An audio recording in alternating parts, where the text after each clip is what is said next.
A thermal detonator, Darth Vader's breathing, lightsabers clashing, a star destroyer dropping out of hyperspace, TIE fighters flying overhead. These are all the familiar sounds of Star Wars. What does it take to really bring those sounds to life? Let's find out. And Chris, this is your segment, buddy. Wow. Okay. He's like, okay, no pressure, no pressure. So, you know, we I was definitely supposed to talk. Oh, wait, you wanted me to talk? That's probably I'll be right back. I'll be right back. This is a perfect time for a bio break, right?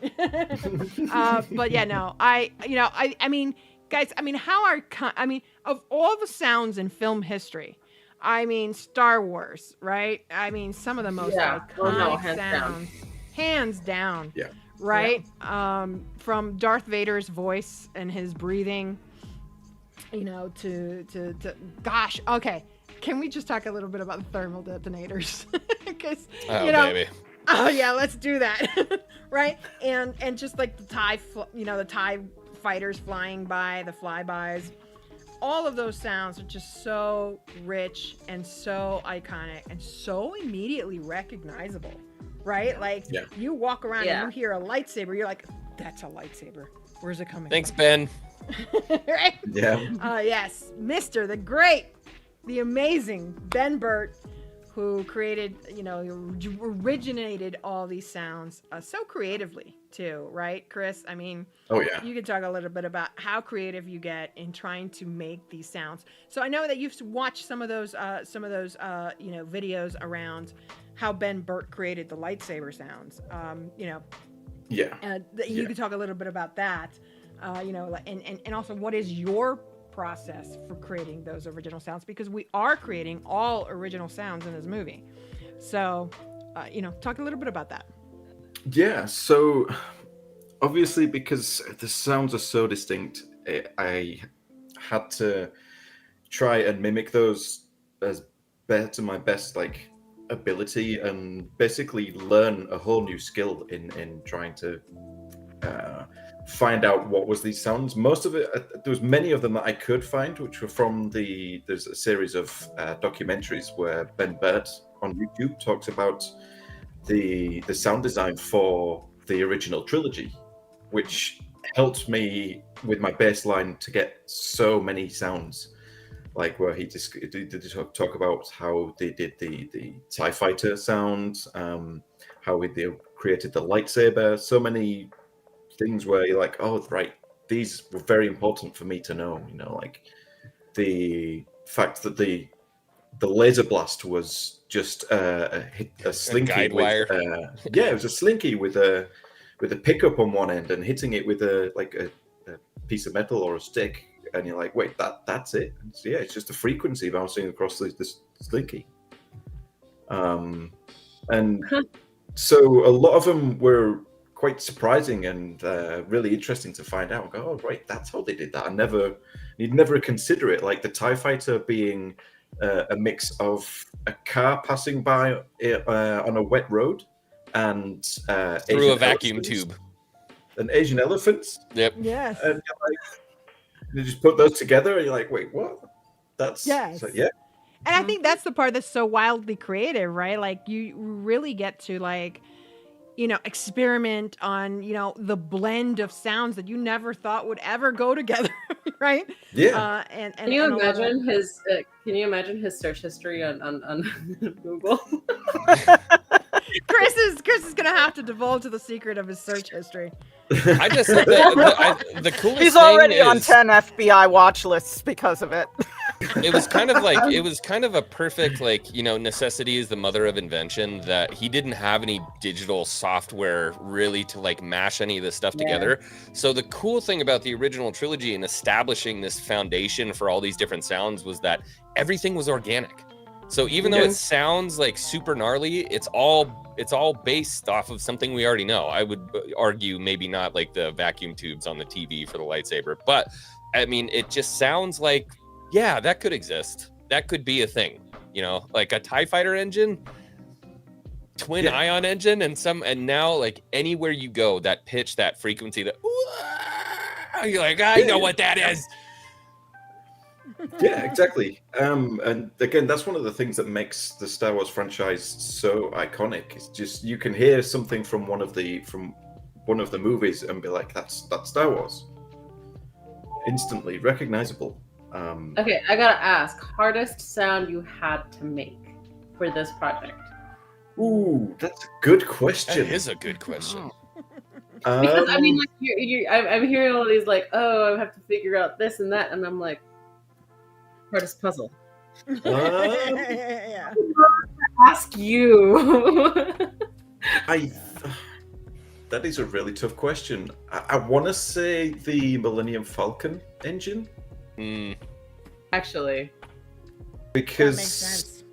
that makes a lot of sense. because I had to create that from scratch and really had to listen to it so many times and go, right, these are the things I need to try and incorporate into it. And I had so many different layers of different sounds, and to try and get that unique sound that the Millennium Falcon has was really It's like challenging. bassy and screechy at the same time. Yeah. There's a Yeah. lot of low end and high end at the same time. It's hard to make Yeah, that yeah. work.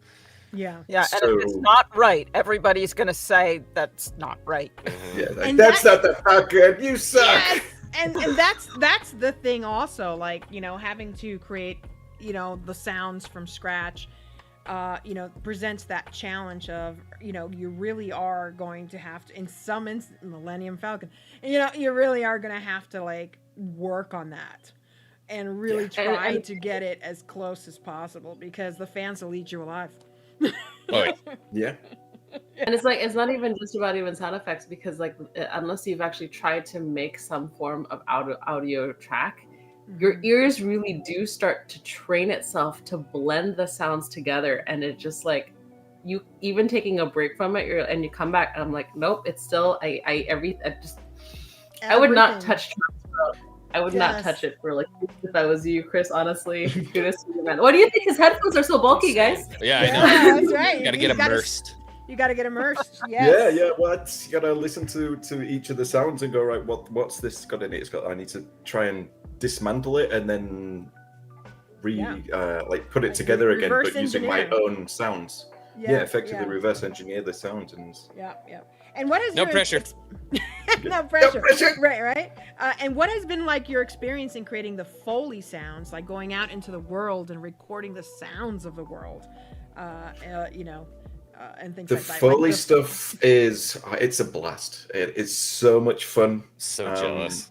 And you get so many weird looks at people like What are you doing? I am trying to imagine that right now with you, Chris. there's Got still two a coconuts. few- Mhm. Just be like, It's, hey, don't mind me. I'm gonna record the way you walk. Just keep doing your thing. Funny you should say that. I was very tempted to go and walk around, like find a museum where there's loads of echo. Yeah. And, Spaceport. And Yes. yeah, like the spaceport or like Munilist, for the Sounds of Backing Munilist. clan headquarters. Oh, I was like, the plan was to go to a museum so I could get all the ambient echo and the like records. Say like find somebody with like shoes or heels on, and then like try and on ask like if I can tile record floor. them. Yeah, on like Yeah. a marble floor. I mean, worst comes to worst, you're gonna have to bring a backpack full of your own shoes and just make that own sound. So you're just Yeah. constantly. Yeah. Well, you know, yeah. I distinctly remember you saying that you were going to have to do that for Elian when she comes off the ramp at Munilist. Oh, The- that's the sound, the right. metal ramp, you know, and you have Oh, the gosh, boots coming yeah. down the metal ramp. I remember that, Chris, you saying about that. So that's, but I just love that it brings you so much joy. I see it like when you're working, you're like, this is just so much fun. It's not even really work, right? Yeah. It's so often that's the so good. times I'm doing stuff with Foley, I'm like, I'm being paid to do this. It's like, Yeah. what is that? It's such a fun puzzle because like you really have to find the thing that, you know, anybody who hears it, their brain automatically registers as it, you know, it's true. Yeah. And it's Yeah. such like, it is such an uncelebrated job to be able to Yeah. do it so well that nobody notices it. Yes. Yeah. And distinctly, and when we talk about that, I mean, everybody knows the name John Williams, Yeah. right? Yeah. But only a select few know who Ben Burtt is. So as far as like, you know, as far as like, you know, like fame, right? Or being known as someone, you know, in Hollywood, Ben Burtt is a legend. But like for people who watch movies, they probably don't know who that is. But because John Williams, Nobody's going to run out and buy the soundtrack of Foley. right, Yeah. exactly. I would. I will. You know, so it is. I don't know. Yes, me too. I would too. Definitely go for ASMR, you know? Yeah, absolutely. And I think that that's also like a really difficult realization, right? Like, you know, you're going into a field, you're not going to be seen, you know, just because John Williams created, you know, the dun dun dun dun dun, you know, like it's so recognizable. It's played all over the place, and people throw it in their cars and listen on their, you know, iTunes and stuff like that. You know, you don't get that for sound design. And so No, it's but often, more people know you than more people know the sound that you created than I would say people would know James, you know, John Williams' voice. Like you could put on the Imperial March, maybe somebody doesn't recognize it, or like, you know, Across the Stars or something. You light off a lightsaber, everybody knows yes, immediately. yes. And I personally, if I was an artist, I would prefer that to be known more for my work than for my name. Yeah. And honestly, I don't know about you guys, but I would totally love to fall asleep to Darth Vader just breathing down next to me on my neck. You know, it's like, yep. This is why she's the perfect dark talent. Perfect. I had Darth Vader as my GPS voice for a while. Oh, that's fantastic. I love that. Got a little creepy. Your though, ropes you are in know. the camera, sweet. You got to push them off to the side there. I think I'm exposing myself. Excuse me while I step away. Go ahead. Yes, for sure. So yeah, and then I think, you know, I think that's just an attestament to you, Chris, that, you know, you really do take so much joy in the work. And I hope everybody, when you guys get to hear the film and see the film, you really start listening more to that and just be like, bow down to Mr. Chris Altoft. So thank you so much for that. I really appreciate that. Special curtsy to you, greatness. Indeed. That's right. All right.